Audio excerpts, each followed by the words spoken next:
To get started with this project, we're going to first create the channel for our wine rack lattice. I'm going to make the channel the same width as my wine rack lattice, which is 15/16 of an inch. Once I've determined how far I want my wine rack to sit inside my leg, I can make some reference marks on my square leg so that I can transfer them to my router table. To create this channel into the leg, I'm going to use a standard spiral cutting bit for my router table. This is going to allow me to cut from the bottom and slowly raise my bit up to meet the desired depth. Once I've adjusted the height of my cutting bit, I can set my fence to the marks created on my leg and go ahead and run them through my router table. I'm going to be creating a channel that's about 1 inch deep, so I'm going to only take off 1/4 inch at a time to ensure I'm not overloading my router bit.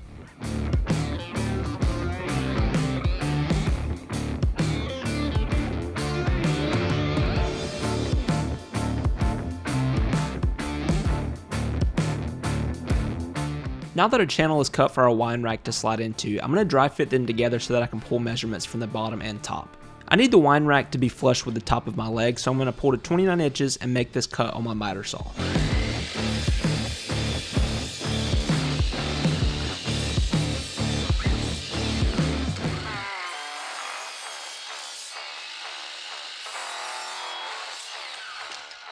Now that I'm done with my wine rack and square legs, I can go ahead and insert the wine racks into their channel and measure for a 1 inch overhang on the front and sides again.